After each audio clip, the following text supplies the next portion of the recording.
Bidi. Bem, Bidi está com vocês. E ele o saúda. E vamos prosseguir, se quiserem, nossas trocas.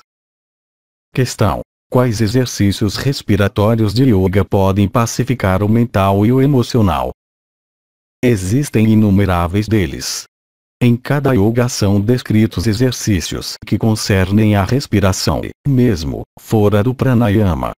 Agora, considerar que o mental e o emocional, que fazem parte da ilusão, devam ser acalmados, mostra-lhe, já, que é a própria personalidade que quer agir contra ela mesma. Isso é possível.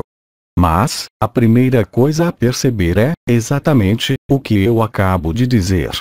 Queixar-se de seu mental, queixar-se de seu emocional traduz a implicação da pessoa nos processos incômodos que são vívidos.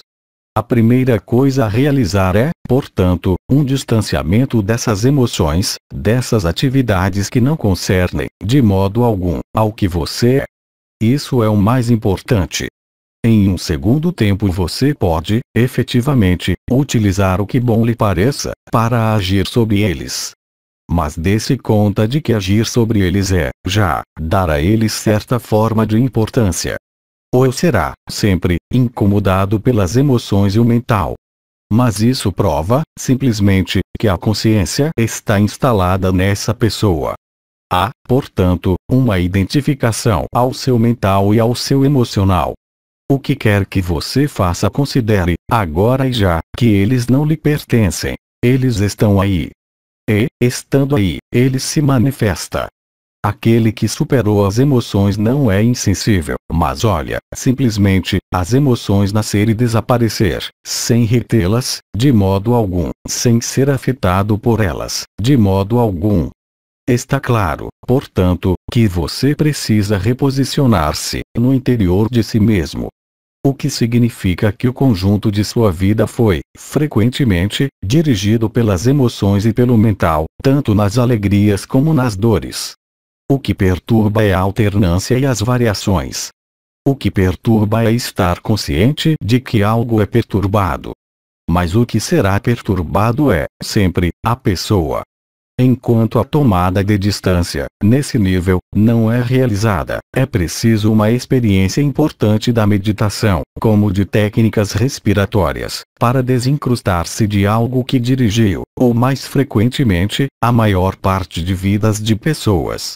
Qualquer que seja a técnica, o mais importante não será, jamais, a técnica, mas, efetivamente, ver, realmente, o emocional e o mental como o que eles são. O distanciamento, a tomada de distância é preliminar a qualquer técnica, senão, você reforça, pela própria dualidade. Querendo agir sobre, você age contra. E, agindo contra, você se coloca, de imediato, em sua consciência, na dualidade.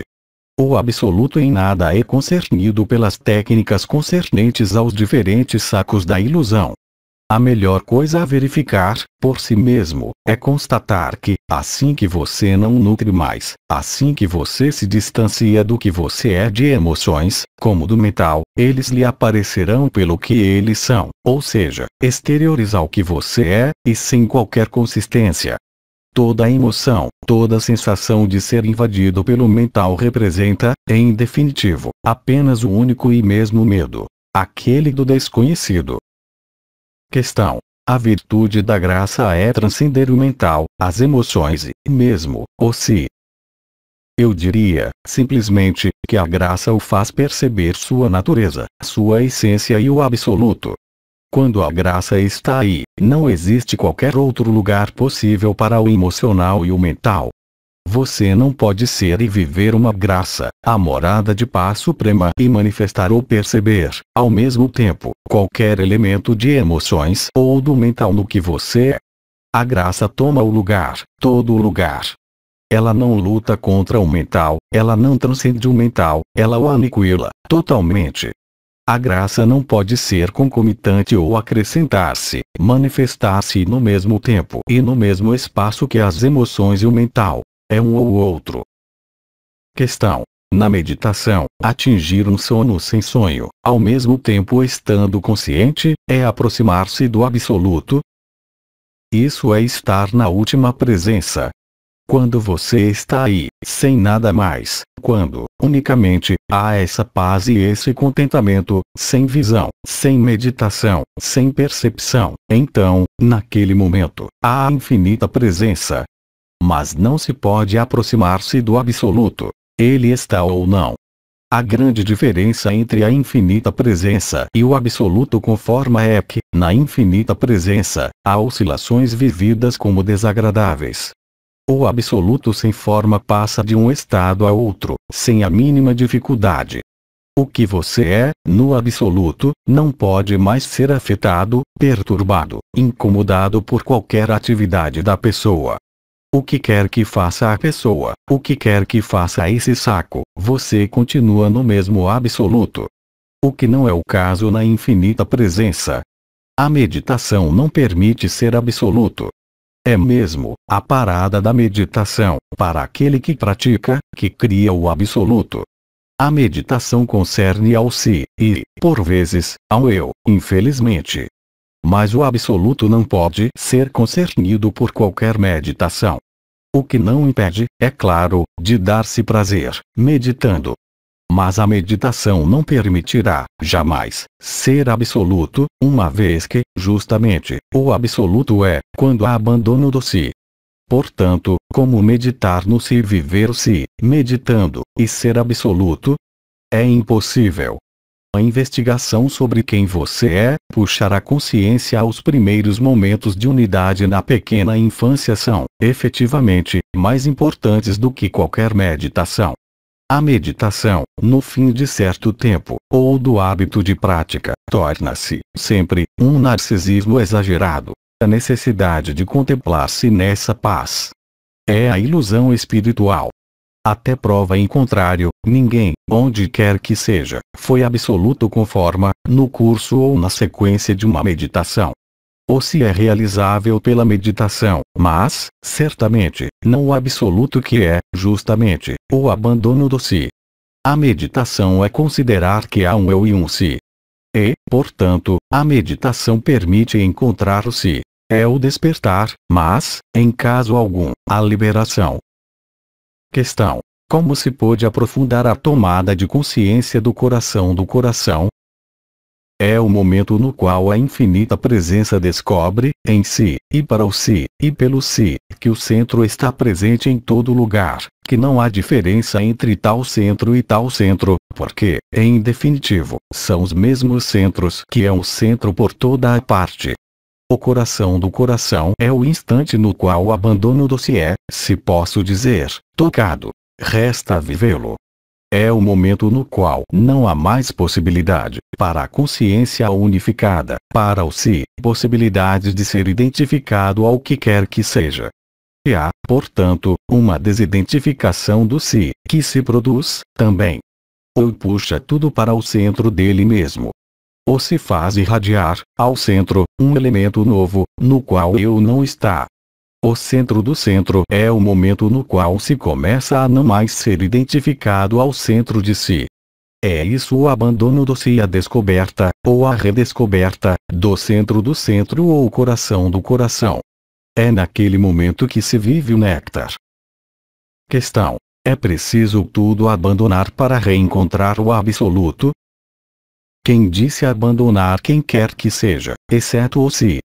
O problema é um problema de ponto de vista e de identidade, assim como de identificação. Assim que o ponto de vista muda, assim que você não é mais identificado ao que quer que seja, então, o absoluto está aí. Mas você não pode bater-se contra o eu, nem mesmo considerar combater o si. Ou se desaparece pelo abandono de toda reivindicação e de toda justificação. Esse corpo, esse metal, essas emoções são efêmeros. Deixe-os viver, eles nada lhe pediram. Isso não corresponde, verdadeiramente, a tudo abandonar. Abandonar-se não é abandonar coisas exteriores. Questão: uma experiência de unidade, vivida após ter obtido uma graça, é um prelúdio à infinita presença ou, efetivamente, é a infinita presença? Os dois são possíveis. Mas, geralmente, o que é característico de seu tempo encarnado é, justamente, essas experiências de presença ou de infinita presença, que sobrevêm pela graça ou pelas primícias do abandono do si. Quer isso seja realizado pela ação do si, por uma comunhão com outros planos ou por um momento de angústia, o resultado é o mesmo. O núcleo imortal é localizado ao centro do centro.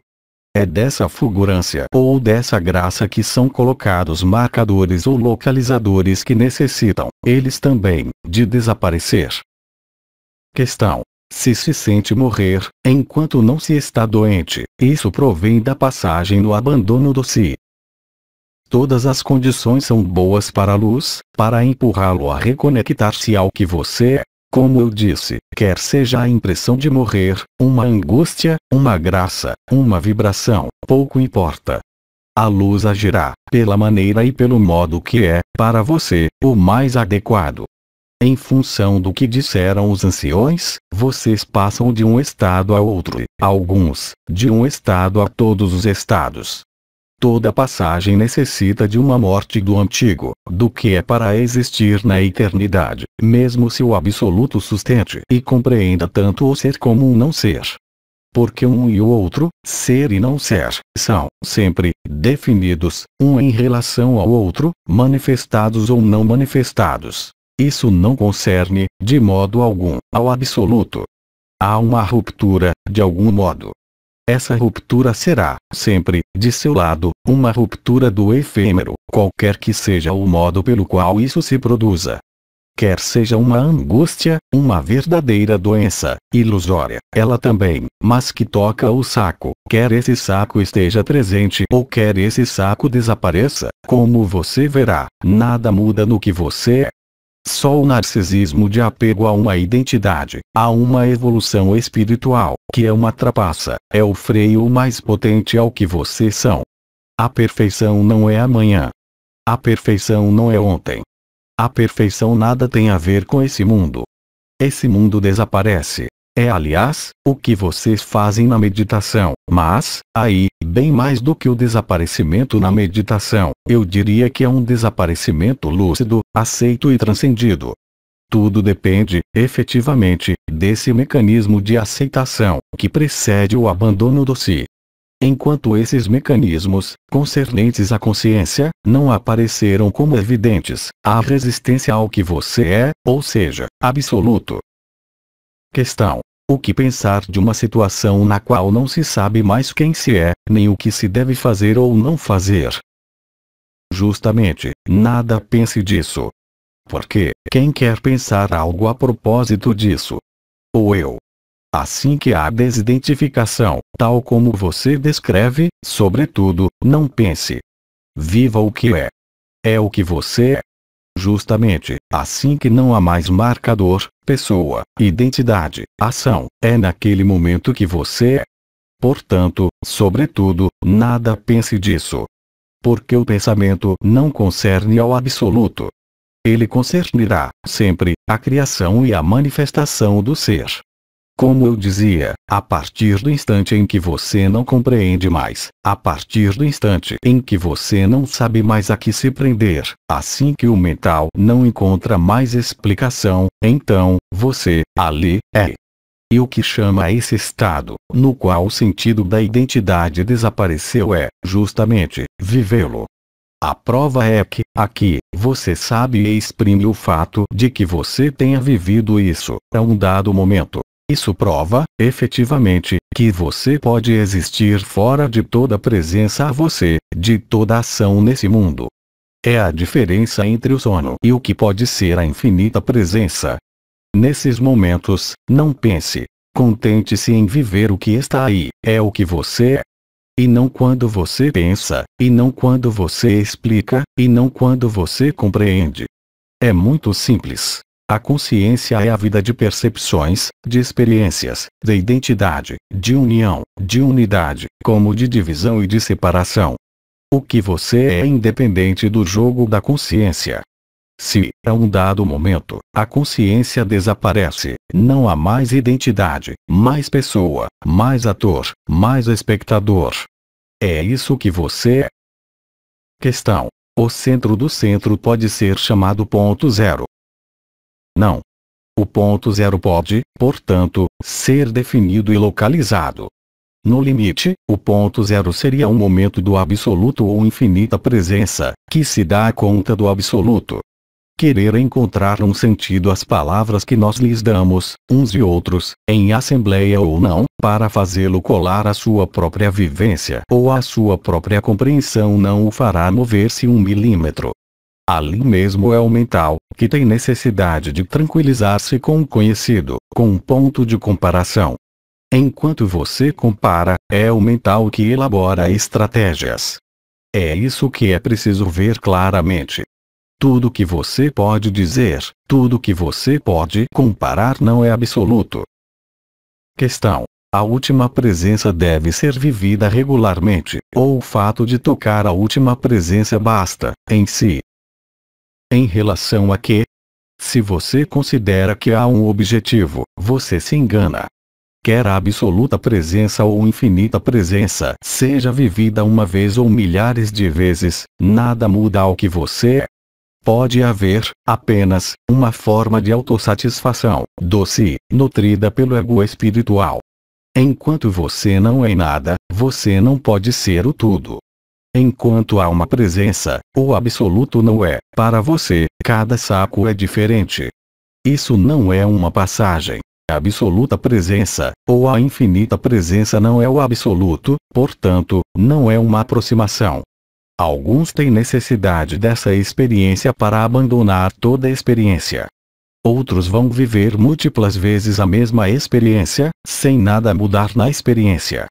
Mas o conteúdo desse gênero de experiência não permite aproximar-se do que é inaproximável, exceto pelo desaparecimento, exceto pelo abandono do si, pela ação da graça e pela aceitação do desaparecimento. Acolher a luz, aceitar a luz não é a prova de que vocês se tornaram luz. Há um desenrolar temporal, e vocês o têm vivido, de recepção da luz, da consciência, do despertar do si. Mas ser absoluto conforma é ver, claramente, que esse desenrolar era uma peça de teatro. É o momento em que você diz: basta. É o momento em que você chega a essa noção de maturidade, na qual que você concebe e apreende, perfeitamente, que nenhuma experiência, em definitivo, leva a lugar algum, a não ser para manter uma forma ou outra de consciência. Mas você é livre para prosseguir as experiências ao infinito. Mas o infinito não é o absoluto. O absoluto não resulta de uma acumulação de experiências ou de uma intensidade de experiência. Ser absoluto é sair da pessoa, de toda personalidade, de todo si, de todo marcador, porque tudo isso foi percebido e vivido como efêmero. Uma sucessão de efêmeros não fará, jamais, a eternidade, de qualquer modo que seja. Questão: viver estados de dissolução corresponde a viver o absoluto? Você não colocaria a questão. Aquele que é absoluto sabe, instantaneamente. Ele não se coloca a questão de saber se tal desaparecimento ou tal experiência é isso, o absoluto. Porque o absoluto não pode deixar lugar para qualquer dúvida e para qualquer interrogação quando você ali está. Lembre-se. Você saiu do personagem, você saiu da cena de teatro, você saiu da poltrona do observador, você saiu do teatro e você se apercebe de que não há teatro. Isso passa de qualquer comentário e de qualquer interrogação sobre o que é. Todas as experiências que vocês fazem e que lhes foram desenvolvidas, pelos anciões, pelas estrelas, pelos arcanjos, aproximam-nos da absoluta presença, aproximam-nos do si. Mas viver a liberdade e ser liberado é superar tudo isso, não como uma rejeição, mas, eu repito, indefinidamente, como uma mudança de olhar. Questão: passar de um ponto de consciência para um momento de aconsciência, refutando esse ponto de consciência, é uma experiência de absoluto? Mas não pode haver experiência de absoluto. Você é ou não. Não é, em caso algum, uma experiência. É uma certeza. Bem mais do que uma convicção, bem mais do que uma fé. você reencontrou, inteiramente, o que você é. O absoluto não será, jamais, uma experiência, jamais, um estado. Tudo isso participa, como você diz, de uma experiência. As experiências concernem ao si. Elas são inumeráveis. Se, quando de uma refutação, a experiência, se a experiência é mantida, onde quer que você esteja, no eu, no si ou em lugar algum, então, o absoluto está aí. O absoluto não pode ser confundido com qualquer experiência. O que você sabe é que, quando você é absoluto com forma, você passa, à vontade, no eu, no si, sem nada a alterar do absoluto. Isso não corresponde a experiências. Questão: é o si que diz, basta? Isso nada muda. Quer seja o eu ou o si, há esse recuo, se posso dizê-lo assim, necessário. É naquele momento que, frequentemente, pode sobrevir a angústia do desaparecimento da própria consciência. Na realidade, o eu, o si ou o observador continuam aí, mas é você que saiu disso. Será que, quando você sai do teatro e que você se apercebe de que o teatro não existe, será que o que atua na cena, de algum modo, desapareceu, contudo? Não.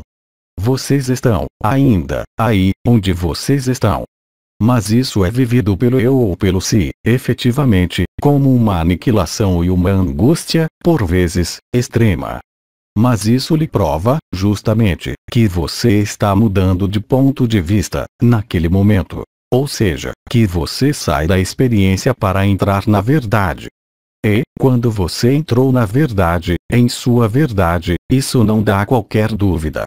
Porque todas as experiências vividas, tudo que é vivido ao nível do eu não pode alterar o que você é. Antes, você estava submisso ao corpo, submisso ao jogo da ação-reação. Você descobre a graça e você se apercebe de que tanto um como o outro não são a verdade, mas que um afasta-o disso e que o outro, efetivamente, pode realizar, de modo aparente, uma aproximação. Mas, quando você é absoluto, você se apercebe de que a aproximação jamais existiu. Isso sempre esteve aí. Questão: a angústia do choque da humanidade pode provocar esse reconhecimento do estado de absoluto? Mas o que é a angústia, se não é uma projeção de seu mental, porque você define a angústia do choque da humanidade? Aquele que o espera, prepare-se. Aquele que sabe que vai morrer, de uma doença longa e dolorosa, tem o tempo de preparar-se para sua morte. Aquele que morre, em uma vida normal, por desaparecimento brutal do saco, percebe, sempre, que está morto? Não. Mas o que é que está morto? O saco. O que é que subsiste, durante um tempo? O que é nomeado? Emoções, mental, pensamentos, ideias. As condições dessas emoções, desse mental, dessas ideias condicionam, vocês compreenderam, aquilo a que vocês são confrontados, ou seja, o que vocês criaram ou descriaram. A angústia não pode ser definida como uma apreensão de algo a vir. Eu diferencio, formalmente, a angústia do desaparecimento, quando da experiência do si ou do desaparecimento, não é uma projeção desse desaparecimento. O medo é uma secreção desse saco, a angústia também, mas a angústia, real, vivida no momento em que um evento determinado está aí.